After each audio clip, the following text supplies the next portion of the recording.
Hello friends, welcome back to my channel. இன்றைக்கி நாம் இந்த உளுந்து பப்பட் வச்சு ஒரு டைம் பாஸ் ரெசிபி தான் பார்க்க போகிறோம். வாங்க வீடியோக்குள்ளே போகலாம். அதுக்கு முன்னாடி நம்ம சேனலை ஃபஸ்ட் டைம் பார்க்குற வியூஸ் ப்ளீஸ் சப்ஸ்கிரைப் பண்ணி வச்சுக்கோங்க. அப்போ தான் நான் போடுற வீடியோஸ் எல்லாமே மிஸ் ஆகாமல் உடனே உங்களுக்கு நோட்டிஃபிகேஷனில் வரும். நிறைய வியூஸ் இன்னும் நம்ம சேனலை சப்ஸ்கிரைப் பண்ணாமலே பார்த்துட்ருக்குறீங்க. ஸோ ப்ளீஸ் சப்ஸ்கிரைப் பண்ணிவிட்டு பாருங்கள். நாம் இன்றைக்கி மசாலா பப்பட் தான் இந்த வீடியோவில் பார்க்க போகிறோம். ரெஸ்டாரண்ட்லாம் நம்ம சாப்பிட போயாச்சுன்னா சூப் மெயின் கோர்ஸ்னு ஆர்டர் பண்ணியாச்சுன்னா எடுத்துகிட்டு வரதுக்கு ரொம்பவே டைம் ஆகும். ஸோ அந்த டைமை பேலன்ஸ் பண்ணுறதுக்கு நம்ம இந்த டைம் பாஸ் ஸ்டார்டராட்டு மசாலா பப்பட் ஆர்டர் பண்ணி சாப்பிடுவோம். இந்த உளுந்து பப்பட்டில் பூண்டு, பச்சை மிளகா, உப்பு எல்லாமே சேர்ந்துருக்குது. ஸோ சும்மா நம்ம வறுத்து சாப்பிட்டாலே டேஸ்டியாக நல்லாயிருக்கும். ஆனால் இந்த மசாலா பப்பட் பண்ணுறதுக்கு நம்ம பப்படத்தை எண்ணெயில் போட்டு வறுக்காமல் பண்ண போகிறோம். வாங்க எப்படின்னு பார்க்கலாம். இந்த பப்படத்தில் நார்மலாகவே கொஞ்சம் எண்ணெய் பசு இருக்க தான் செய்யும். இதில் க்ரீன் கலரில் குட்டி குட்டி பீஸாக தெரிகிறது வேறு ஒன்றும் இல்லை, பச்சை மிளகா தான் அரைச்சி சேர்த்துருக்குறாங்க.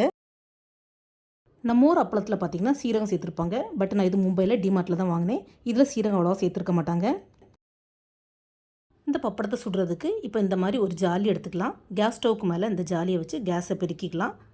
ஜாலிக்கு மேலே இந்த பப்படத்தை வச்சு 2 சைட்லையும் நல்லா சுட்டு எடுக்கணும். பப்படம் சுடும்போது 2 சைடில் நல்லா வேகணும். ஆனால் அதே நேரம் கரிஞ்சிடக்கூடாது. ஸோ அதை மட்டும் கொஞ்சம் கவனமாக ஹேண்டில் பண்ணிக்கோங்க ஃப்ரெண்ட்ஸ். பப்பட் 2 சைட்லேயும் நல்லா கிறிஸ்பியாக வந்ததும் கேஸ் ஸ்டவ்லேருந்து எடுத்து ஒரு பிளேட்டில் தனியாக வச்சிடலாம். இந்த மசாலா பப்பட் பண்ணுறது ரொம்பவே ஈஸி, அதே நேரம் செம்ம டேஸ்ட்டாக இருக்கும். ஸோ கிட்ஸ், பேச்சுலர்ஸ் எல்லாருமே இந்த மசாலா பப்பட்டை ட்ரை பண்ணலாம். இந்த பப்படம் சுடுறதுக்கு இந்த மாதிரி ஜாலி தான் வேணும்னு இல்லை. உங்கள்கிட்ட வேறு ஏதாவது ஜாலி இருந்தாலும் நீங்கள் அதையும் யூஸ் பண்ணலாம். இந்த ஜாலி எதுவுமே இல்லைனாலும் நீங்கள் நார்மல் தோசைக்கல்லையும் வச்சு இந்த பப்படத்தை பொரிச்சு எடுக்கலாம். அதாவது தோசைக்கல் நல்லா சூடானதுக்கப்புறமா இந்த மாதிரி பப்படத்தை வச்சு அதுக்கு மேலே ஒரு துணியை வச்சு நல்லா ப்ரெஸ் பண்ணிட்டா போதும், சூப்பராக பொரிஞ்சிரும். ட்ரை பண்ணி பாருங்கள் ஃப்ரெண்ட்ஸ். இப்போ இந்த பொரிச்ச பப்படத்துக்கு மேலே நம்ம டாப்பிங்ஸ்லாம் அரேஞ்ச் பண்ணிக்கலாம். நான் கொஞ்சம் வெங்காயம், தக்காளி, அப்புறம் கொஞ்சம் மல்லிக்கீரை எல்லாமே பொடி பொடியாக கட் பண்ணி வச்சுருக்கிறேன். எவ்வளோ பொடியாக கட் பண்ண முடியுமோ அந்த அளவுக்கு பொடியாக கட் பண்ணி வச்சுக்கோங்க. அப்புறம் கொஞ்சம் நைலான் சேவ் எடுத்துருக்கிறேன். இது நம்ம ஒரு ஓமப்பொடி மாதிரி தான், பட் காரம் சுத்தமாக இருக்காது, வெறும் சால்டட் சேவ் தான். ஆனால் இந்த மசாலா பப்பட் பண்ணுறதுக்கு மெயின் இன்க்ரீடியண்ட்டு, அதாவது ஹைலைட்டே இந்த சேவ் தான்.